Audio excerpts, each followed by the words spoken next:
called 140 Goats and a Guitar, and it tells 13 stories behind each of the 13 songs on my new record. And the book comes with a download code that gives you the songs. So the idea is that if you choose to go with me, you would get the book and you would read the story and then listen to the song that it sets up. And I wrote most of the book while living in Corsica for a year. It's a French island in the Mediterranean with my wife and our then one-year-old son, Jackson. We lived in a teeny village of about 40 people in the mountains, and it was a pretty amazing year, hard but beautiful. And I wrote a lot of the new record and a lot of this book there.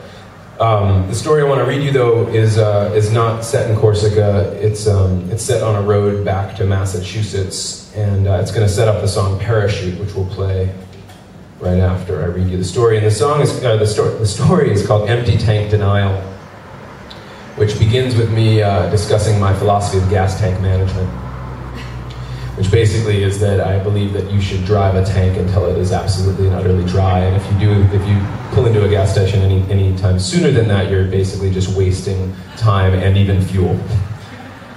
And I understand that makes very little sense, and it certainly makes no sense to my wife, and yet I still hold it, but to just be sure that no one takes my advice and adopts that philosophy, I then tell two of the several stories of when I've actually run out of gas. Both of which sort of, in their own way, led to the writing of the song "Parachute," which we'll play for you. So, Empty Tank Denial. A few years ago, I convinced Sarah to come with me to a gig in Nashville. It was late spring and Sarah was 4 months pregnant with Jackson. She wore sandals and a sundress and looked beautiful sitting in the passenger seat, her growing round belly poking out between the seatbelts. We were coming up from Atlanta and the fuel indicator went on near the lakes around Chattanooga.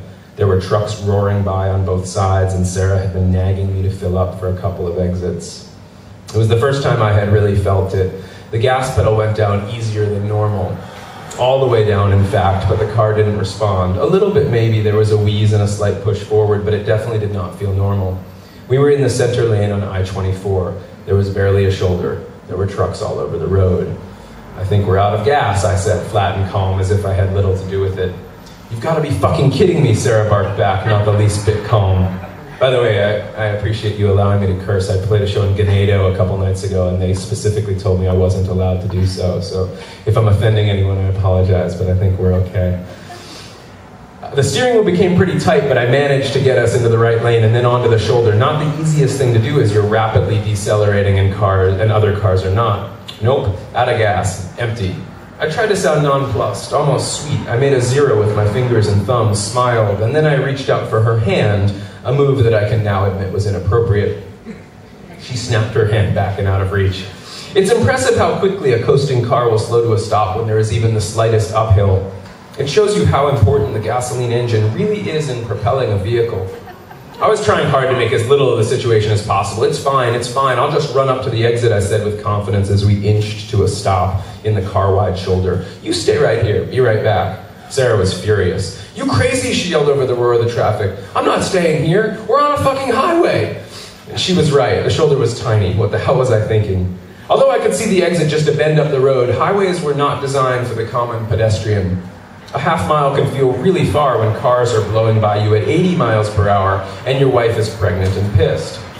I kept trying to put my arm around her shoulder to pull her toward me. Not happening. I also kept trying to convince her that the gas station would be a lot closer if we took the hypotenuse down the embankment to our right. But Sarah didn't like how it looked. It was a good decision. After maybe a minute of walking, a beat-up Buick took pity on us and pulled over. "Y'all need some help," a lady hollered back at us, her head poking out from the passenger side window. "He ran out of gas," Sarah shouted back, waving her thumb in my direction. And it was true. It was my fault, not ours collectively. And yet the third-person pronoun still stung a little. "Y'all hop in, we're getting off anyway," the lady yelled. I remember that Sarah, who isn't normally very talkative among strangers, couldn't wait to chat it up with this family. As if after driving for 2 hours with me, she finally felt she was among people she could relate to. "This wasn't his first time, you know," Sarah announced immediately as I closed the door. "He's always almost running out of gas." The entire few-minute drive involved them collectively ridiculing me and suggesting that Sarah would be better off making her way alone in the world or staying and raising our baby with them. Luckily, she didn't agree to either proposition, and we both got out at the back seat of the Exxon, thanking them warmly. I bought a jerry can, put in a gallon or so, and we began our trek back to the car. This time, the temptation to cut across the Wendy's parking lot and out across that field was too strong, even for Sarah. We set off. It seemed like a good idea for the first 5 minutes or so. The grass was long, and there was a strange and unique post-industrial American beauty to the scene. And there we were, holding hands now, as Sarah had finally begun to soften, smile a little, and let me back in, walking across this oddly empty expanse of unused grassland, a vintage leather handbag in her other hand, a red plastic jug of fuel in mine. This postmodern calm ended when the field started to get a bit wet. Marshy is a word one might use. The marsh quickly turned to bog, and the bog became more or less like a sunken swamp. At first we figured it was going to be a couple of puddles, a wet patch. You figure something like that will dry up, so we forged ahead. But then, before we knew it, we were in deep enough that it was really unpleasant. We were too far in to turn back. Needless to say, Sarah dropped my hand. She slogged on ahead. Who knew what we were walking through? Up until that moment in Sarah's pregnancy, I had been worried about anything and everything she breathed. Anything she put in her mouth, anything that touched her skin or went into her hair. And now I had led her into the runoff from a major interstate, a few fast food restaurants, a couple gas stations, and Lord knows what other kinds of crap. When we came to the base of the hill above which was the highway in our waiting car, the land began to dry out. "Thank God," I shouted up at Sarah. She didn't respond or even look back. She was waiting for me, arms at the hips, looking off toward the hill and sort of shaking her head. "There's a frickin' fence here," she screamed. It was low enough to scale, but there was this small strip of barbed wire curling on top of it.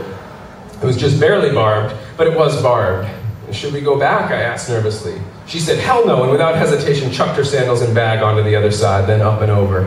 Man, I was in love with her. It took me quite a bit more maneuvering, but we both made it without scratches or cuts. We put in enough gas to get us back to the Exxon, and then we filled up the proper way. We washed all the muck off our legs in the restroom and drove the rest of the way to Nashville in silence. A couple years went by without incident. Jackson was born. We moved to New York. Then we moved to Corsica. Upon return to America, we purchased a used, fuel-efficient hybrid vehicle, a Prius. It has a computer screen that tells your average mileage per gallon and also gauges what you're getting at the moment.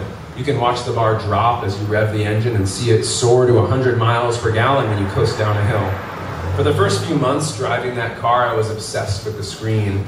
It changed the way I drove. I no longer hurried anywhere. I drove a lot slower. I took my foot off the gas, using gravity whenever possible. I looked condescendingly on drivers who honked and cut me off. I wasn't necessarily a safer driver, just a slower, more self-righteous one. My habits pissed everybody off who drove with me. "Feels like we're in a golf cart," Jordan would say. I'd ignore him, going on and on about my mileage while we rolled toward whatever gig we were heading to. My driving eventually returned to normal, and as it did, I found that my empty tank denial was still strong. In fact, it was perhaps stronger. In the Prius, it seemed literally impossible to run out of gas. I got almost 60 miles to the gallon on good days. The computer told me everything. I could estimate how much gas I had left with near pinpoint accuracy. Because of this technology, when Jordan and I were en route to a show in Memphis, I knew we could make it another 10 miles to refuel at the exit that had a Panera. I ignored his advice at each of the prior 3 exits to get gas. I don't regret waiting until the Panera exit. What I do regret, however, was that I didn't pull right into the gas station when we got off. I insisted we eat first. When we got back into the car and I pressed the ignition button, a red triangle with an exclamation point lit up. I hadn't seen that one before, so I just ignored it and pulled back out toward the gas station. We made it maybe 30, 40 feet down the road, and then the gas pedal had that familiar lightness. I knew the feeling. You don't forget it. I turned to Jordan. "Empty," I said, as nonchalantly as possible. The look Jordan gave me was different than Sarah's had been when I told her we ran out of gas. There was still some love behind Sarah's glare, if buried deep. Maybe it said, "I can't believe I married you," but it still said somewhere, "This is the man I married." Jordan's was simpler, something like, "You are a stupid, stupid man." The act seemed to trump 3 years of touring together, seemed to negate any impression made by long late-night conversations on the road. He just shook his head, decided my brain was pea-sized, my skill set non-existent, and as I set off on foot across the I-20 overpass to purchase $3 of gas and yet another red jug, I had to admit he was kind of right. For the most part, I learned my lesson, if a little late. I haven't run out of gas since. But I'm still obsessed with what can happen when there is an unforeseen break in the norm and we are thrust suddenly out of the ordinary. There's a part of me that wants to be lying on the hood of the broken down car under the autumn sky and the song Parachute. Certainly I'd rather be on the hood than trying to explain to my pregnant wife why we need to take a little walk along the interstate. It's one reason I like songwriting. You can change a detail or two and create something romantic out of something that might just be a really big pain in the ass. But I don't think that that sort of romance is only possible in fiction, and maybe that's why I still don't see the refuel indicator in as urgent a light as I should. I can't seem to quite kick the curiosity of the unknown, wondering if we'll make it to the next exit, and if we don't, what will await us on the side of the road.